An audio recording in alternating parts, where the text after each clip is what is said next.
चिंचा मारिन का बुद्ध पे झूठा आरोप। हे सत्य के साधकों, सुनो एक ऐसी कहानी जो सत्य और असत्य की जंग को उजागर करती है।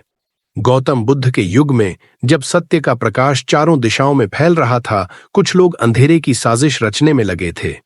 यह कहानी है चिंचा मारिन की, एक ऐसी महिला जिसने बुद्ध जैसे महान सन्यासी पर झूठा आरोप लगाकर उनके चरित्र को कलंकित करने की कोशिश की। क्या सत्य को झूठ की साजिश से दबाया जा सकता है? क्या बुद्ध की करुणा और धैर्य इस षड्यंत्र को परास्त कर पाएंगे? आओ इस कहानी में डूब जाओ, जहां बुद्ध के उपदेशों की शक्ति और सत्य की जीत तुम्हें प्रेरित करेगी। यह कथा न केवल रोमांचक है, बल्कि बुद्ध के दर्शन को भी हृदय में उतारती है। तैयार हो जाओ, क्योंकि सत्य का आलोक अब चमकने वाला है। यह कहानी उस समय की है जब गौतम बुद्ध श्रावस्ती में अपने अनुयायियों के साथ विहार में रह रहे थे।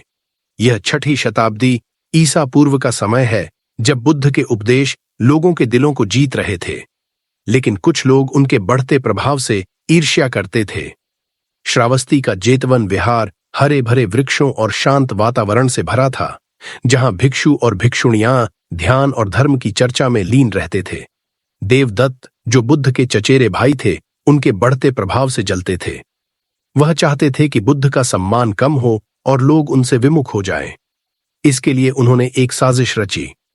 उन्होंने चिंचा मारिन नामक एक युवती को चुना, जो अपनी सुंदरता और चतुराई के लिए जानी जाती थी, लेकिन आर्थिक रूप से कमजोर थी। देवदत्त ने चिंचा मारिन को लालच दिया और कहा, हे चिंचा, यदि तुम मेरे कहे अनुसार करो तो तुम्हें धन और सम्मान दोनों मिलेंगे। तुम्हें बस बुद्ध पर यह आरोप लगाना है कि उन्होंने तुम्हें गर्भवती किया है। चिंचा, जो पहले से ही सांसारिक लालसाओं में डूबी थी, इस प्रस्ताव को स्वीकार कर लेती है। उसने सोचा कि यह एक आसान तरीका है धन कमाने का, और बुद्ध जैसे सन्यासी पर आरोप लगाने से उसे कोई हानि नहीं होगी। एक दिन श्रावस्ती में जब बुद्ध जेतवन विहार में उपदेश दे रहे थे, चिंचा मारिन वहां पहुंची। उसने अपने पेट के चारों ओर एक कपड़ा बांधकर ऐसा दिखाया जैसे वह गर्भवती हो। सभा में सन्नाटा छा गया। उसने जोर से कहा, हे गौतम, तुम सन्यासी बनकर लोगों को धर्म का उपदेश देते हो, लेकिन मेरे साथ यह क्या किया? मेरे गर्भ में तुम्हारा बच्चा है और तुम इसे स्वीकार नहीं करते। सभा में उपस्थित लोग स्तब्ध रह गए। कुछ लोगों के मन में संदेह पैदा हुआ, जबकि बुद्ध के अनुयायी जैसे आनंद और अन्य भिक्षु यह सुनकर क्रोधित हो उठे। लेकिन बुद्ध शांत रहे। उनकी आंखों में कोई क्रोध या भय नहीं था, केवल करुणा थी। हे चिंचा, सत्य और असत्य को केवल समय ही प्रकट करता है। मैं तुम्हारे आरोप को नकारता नहीं, न ही स्वीकार करता हूं। सत्य स्वयं सामने आएगा। उनके इस धैर्य और शांति ने सभा को और भी उलझन में डाल दिया। कुछ लोग सोचने लगे कि क्या वाकई बुद्ध ने ऐसा किया होगा। कुछ दिनों बाद चिंचा फिर से सभा में आई। उसने फिर से बुद्ध पर आरोप दोहराया, लेकिन इस बार जैसे ही वह बोल रही थी, उसके पेट से बंधा कपड़ा ढीला हो गया और नीचे गिर गया। सभा में मौजूद सभी लोग यह देखकर हैरान रह गए।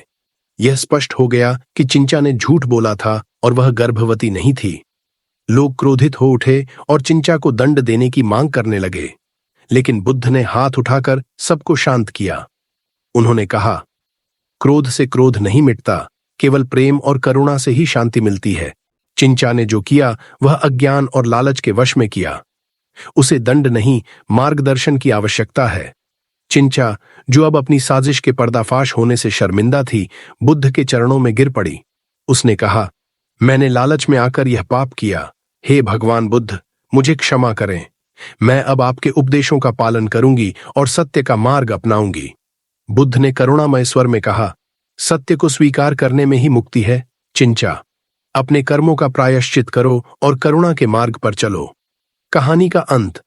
बुद्ध के उपदेश। इस घटना के बाद बुद्ध ने सभा में उपस्थित लोगों को उपदेश दिया, सत्य वह है जो समय और धैर्य के साथ स्वयं प्रकट होता है। क्रोध और घृणा मन को अंधा करते हैं, लेकिन करुणा और क्षमा मन को शुद्ध करते हैं।